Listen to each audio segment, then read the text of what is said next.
Alright, so we can go and we can ready here. So let's go. It's because I have a little bit slight technical problem, that's why. But however, we can proceed. So, hello everybody. Yeah, so I need to test here. Okay, I've already tested. Okay, so this is the best I can do. So hello everybody. This is Daniel Suguwa, and yeah, today I'm your host for today's launch commentary. It's not going to be that long. We're going to witness the launch of the Soyuz-2.1a rockets, where we are going to see the flight of the Soyuz MS-28, which will bring in the crew for the expedition 73/74. The crew in question will be the Sergey. Let me try to pronounce this. Sergey Kud-Sverchkov, and also Sergey Mikayev from Roscosmos, and also Christopher Williams from NASA. So yeah, that's a little bit lengthy for me. So why not we can go in live right now? Let's go. Okay, so this one here, I'm using the broadcast from the Roscosmos itself. This one via international rocket launches. So hello. Okay, so it looks good. Yeah, so far so good.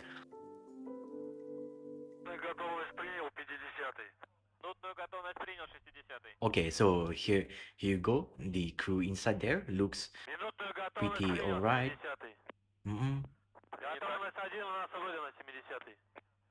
Alright, so this is the launch pad itself. But I'm not going to be that long here. Maybe I can open, I don't know, maybe even music or whatnot, or maybe not. Huh? It's fine. Yeah, it looks pretty good here. So we are still watching. Maybe I can expand a little bit there, just a little bit, so you can have a slightly good view. I guess maybe like this.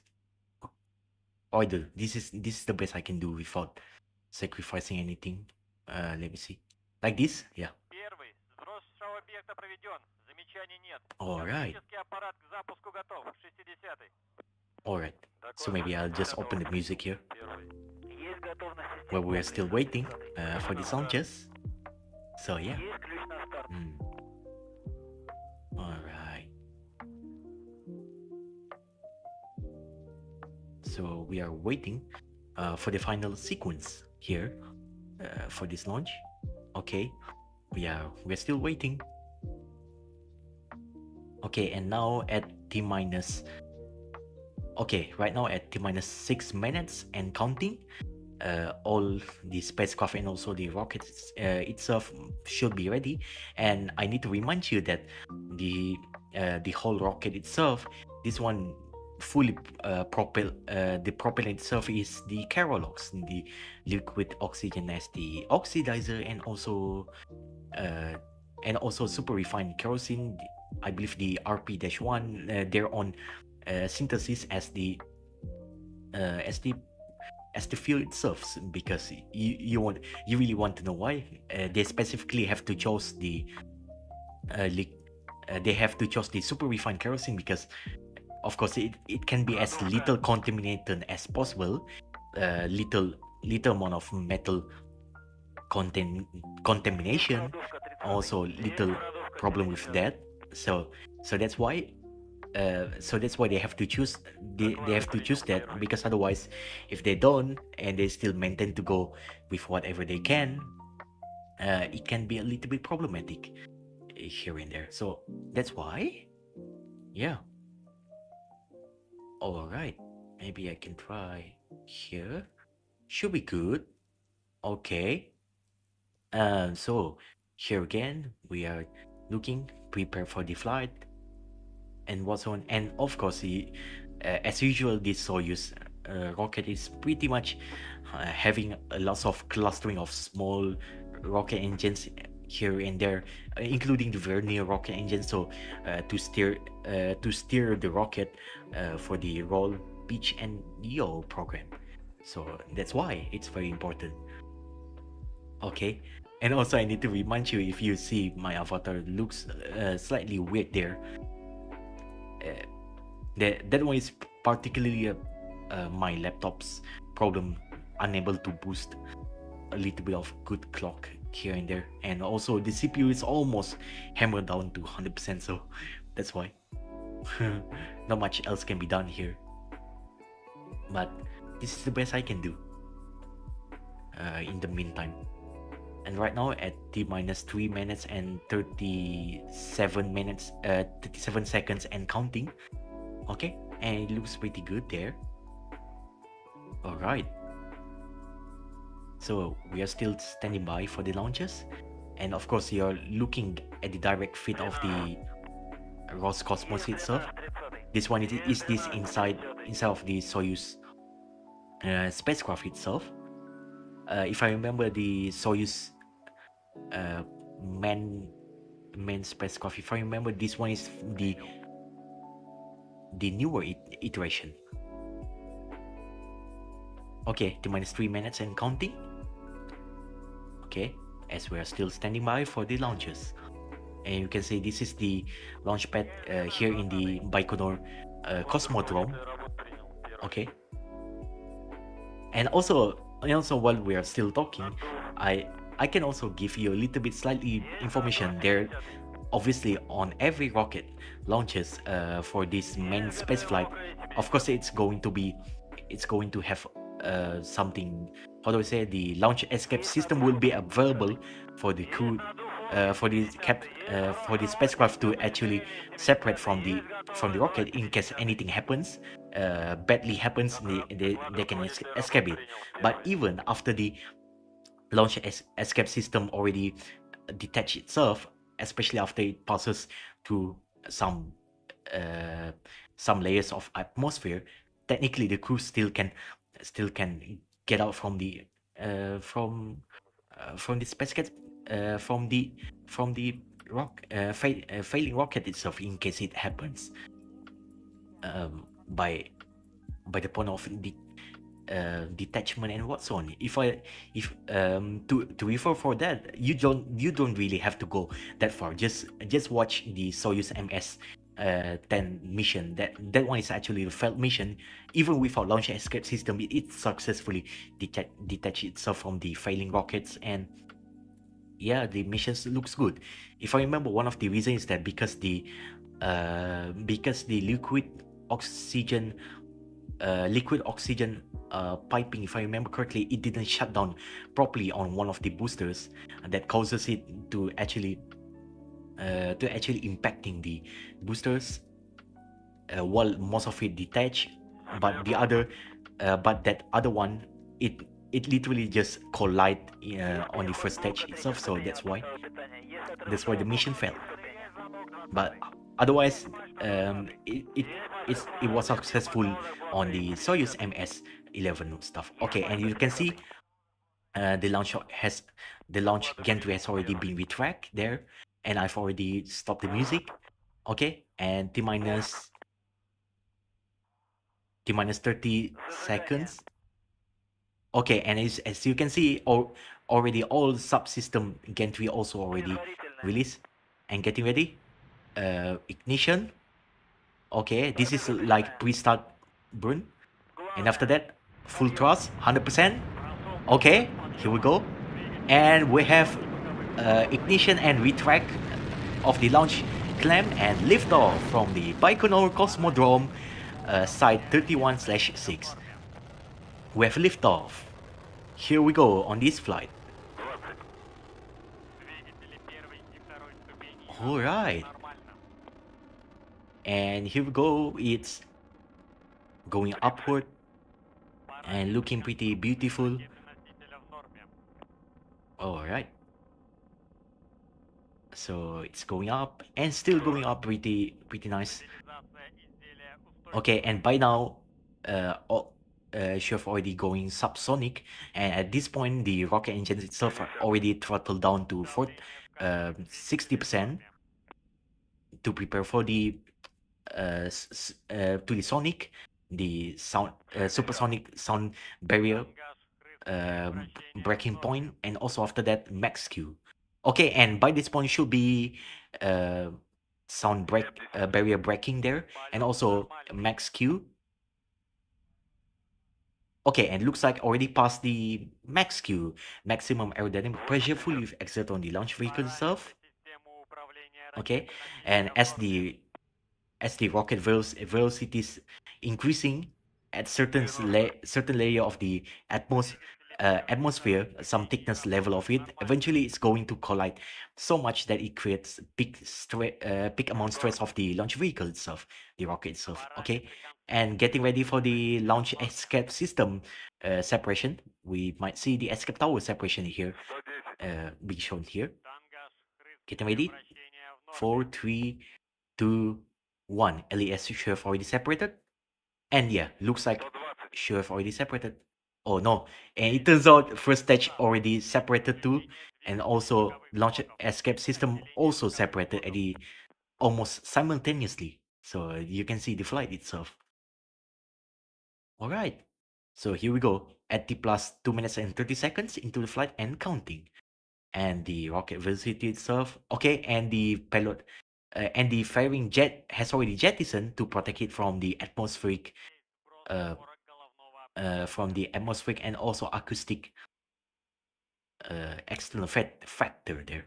And right now, the velocity is 7,500 kilometers per second. And, 7,500 kilometers per hours and counting up. Okay, 8,000 kilometers per hours and counting up. And the altitude is 90 kilometers right now. By some point, it should have gone to the Karman line, indicating it's now in space. Should be getting ready. And Mark already in the Karman line, already fully in space, but not fully in the orbit. As usually, if it's going to orbit, it requires around at least here 27,700 kilometers per hours. And right now, velocity is 10,000 kilometers per hours and counting up. And altitude is 115 kilometers and counting. And looks pretty good there. You can see this is the view itself. And the first, okay, and looks like it's still counting up, still pretty good here. And the first stage is still doing its job, even though they label this as the second stage. Yeah. So in this in their this designation, actually there's a little bit differences. Usually when we talk about usually when we talk about the boosters, the side boosters and the first stage, usually we will talk like that in that sense, right? But there are a little bit difference. The side boosters, they call it first stage, while on the core stage there, they call it as their second stage. So uh so that's why a little bit of differences there, here and there. Okay, and by now first stage or second stage, the core stage already separated. And here we go. We have tail section cut off and also already ignition on the third or even second stage here. And right now velocity is around 14,400 kilometers per hour and counting. And altitude is 158 kilometers. And yeah, because the ISS itself requires some really going around how many, yeah, around 200 kilometers altitude and up, still counting. So that's why. Okay, all right, it's still counting up.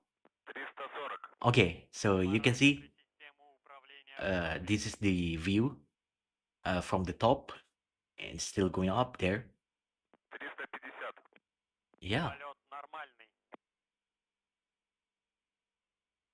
And you can see as the rocket plume is going it's going expander and expand as the atmospheric uh, pressure almost no longer influencing the rocket exhaust itself, despite the super fast rocket exhaust. So it's just going anywhere on any direction. So usually, in this case, usually it can be mitigated with two methods. Number one is that you can just expand the rocket nozzle bell there. You can expand it so you're able to capture an, a pretty significant thrust amount of it and also efficiency. Or second, you can technically just go with the aerospike rocket configuration if you really want to. Aerospike rocket engine configuration, you can technically do that, but in terms of engineering side, even more complicated than bell bell nozzle. You just expand it bigger. So usually they will go with the first. And that's how it goes.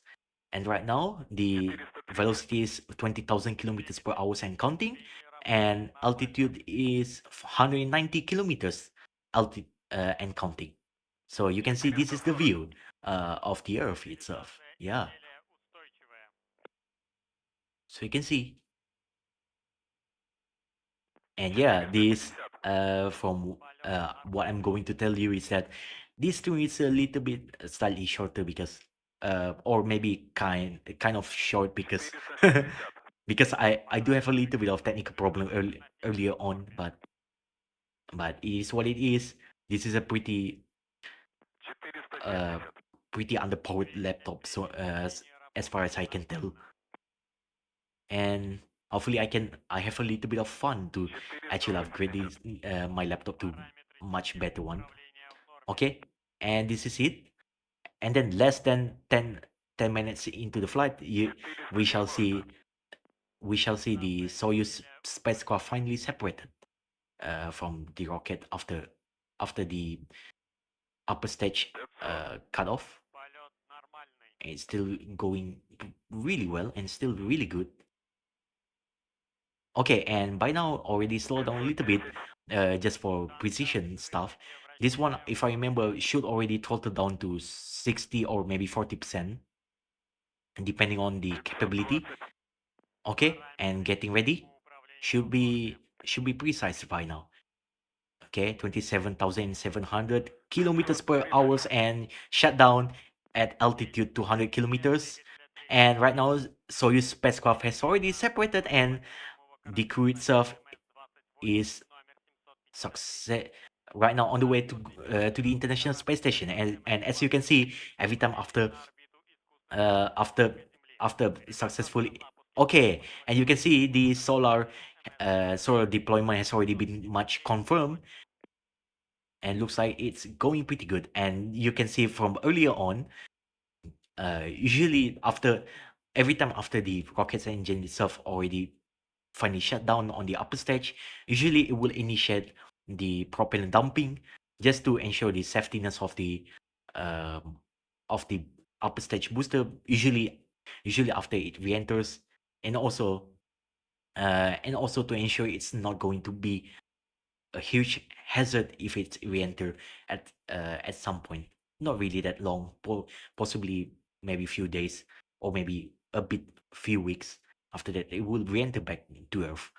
Yeah, and hopefully around the Point Nemo area, located around the Atlantic Ocean, basically where literally no one's live there, so it should be good. And yeah, I think, yeah, I just want to see. And it turns out this is not from my side. Okay, so that's all. It's already completed. That's why I said the stream is pretty much short. Not much else you need to know. But yeah, maybe if there's launch of the Electro L number 5 of the Proton M launches, I might stream this sooner than later. Yeah. So that's that. Thank you so much for watching. It's pretty short. Uh, it's really that short, right? Because that's that's it at the end of the day. I don't want to stream too long as well because I have something else to do today.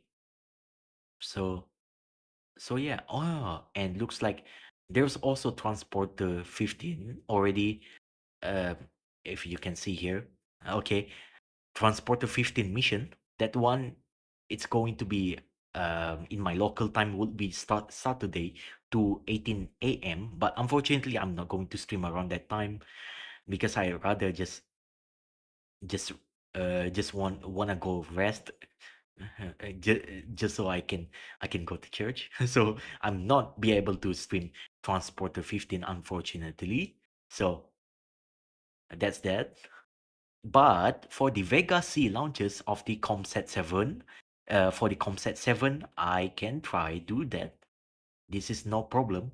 Hopefully my weekend is good. So we won't have any big of a problem itself. Okay, and then afterward would be the rest is Starlink, and I'm not going to stream that because it's not really super interesting here. Seriously, it's not very interesting. What else you really want to watch here, right? So we don't stream on that side too. But however, for let's say theoretically, let's say for the launch of the Race and Shine, which is basically a replacement flight for the failed Epsilon, if I remember, flight number 5. Yeah, that one is actually for the replacement flight. Most of the satellites itself is the replacement flight. I can try stream that, Race and Shine, onboarded the Electron rockets there with QE upper stage, my rocket lab. Also, I will try to stream that. And for the Michibiki 5, the launch onboarded the H3 22S rocket there, short firing version with two solid rocket boosters, solid rocket boosters there.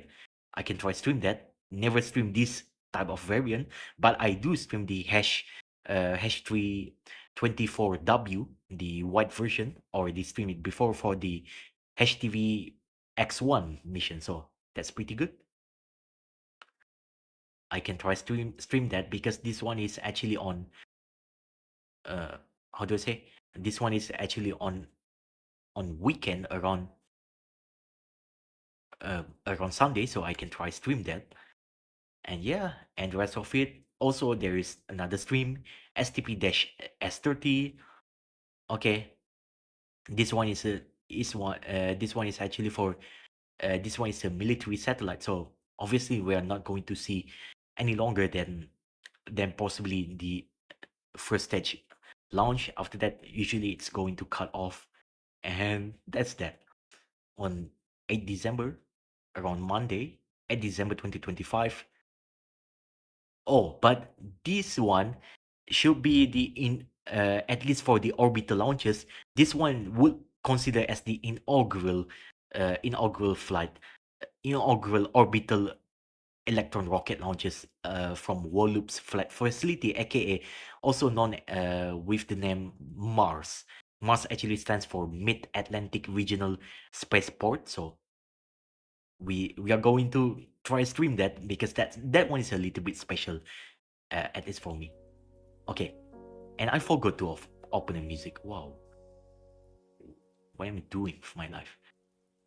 And for the NROL 77, I can also try to stream that, but that's going to be a brief mission, brief stream as oh, but unfortunately it's Saturday, so I'm not be able to stream that. It's fine. Similar cases to Transporter 15, unfortunately. But for the Bluebird Block 2 Flight Mission 1, that one onboarded the LVM-3 launch vehicle Mark 3 by us, by ISRO or ISRO. I can try stream that one on 15 December 2025 on Monday, or I don't know. I'm going to look at this if I can stream or not, because I have class around that time, or it depends on the situation. If class got cancelled, maybe I can try stream that, but I don't know. Unfortunately, maybe I can't. Okay, and then for the Amazon Leo, I'm not 100% sure if I can also around that time. Pretty busy, but yeah, from what I mentioned before, the Electro L number 5, I should be able to stream this. Okay, onboarding the Proton M rockets there, because it's pretty rare to see Proton M launches this day. So I want to try to stream that. And this one, Ariane 62, that will carry the Galileo FOC FM33 FM34. I will try to stream that. This one is the Galileo. This one will carry the Galileo navigational satellite. Basically the Europe's GPS version there. And then after that, the rest of this, possibly up until after New Year, possibly I'm not going to be able to stream. I'll rather just have a little bit of rest. Yeah, I'm not pretty sure if they are going to stream the H330 mission, the Victus Haze. Yeah, but I hope they actually bring this to next year, 2026. So I'm able to stream this one, because this looks interesting. Okay, and also the rest of it, we don't know. Bluebird Block 2, Flight Mission 2, we don't know if it's going to fly. Lockheed Martin Mission 2, also don't know if they are going to fly that. Meridian M number 21L and also 22L, also not sure if I can. Okay, and for the Rocket M, this one is the modernized rocket there. Rocket actually stands for rumble in Russian. Also not pretty sure if I can stream that, or if they not flying anything around that year. Well, whatever.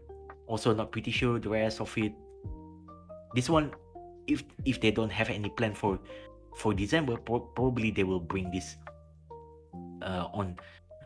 Probably they will bring this on New Year 2026. So yeah, possibly when that happens, I'll see you on in 2026, but a little bit briefly around January, and then maybe I'll be back again around February. At some point, maybe mid-February 2026. So watch out for that. Maybe in the meantime, I'll do a little bit of video, just upload a little bit for the New Year stuff and whatnot. So you know it. Okay, so that's it. The rest of it, I think, already complete. I really want to move on for now. So yeah, thank you so much for watching, everybody. This is my my end of stream trademark. So I'm Daniel Suguwa. So thank you so much for watching. This is Daniel Suguwa. I'm your host for today's launch of the Soyuz MS-28 manned mission to the International Space Station. So thank you so much for watching, and take care. Bye bye, everybody. Take care. And obviously, you don't even know. There's literally nothing else to say here behind the scene, right? So that's all. We have already ended here. So that's it. Bye bye, and take care, and see you around.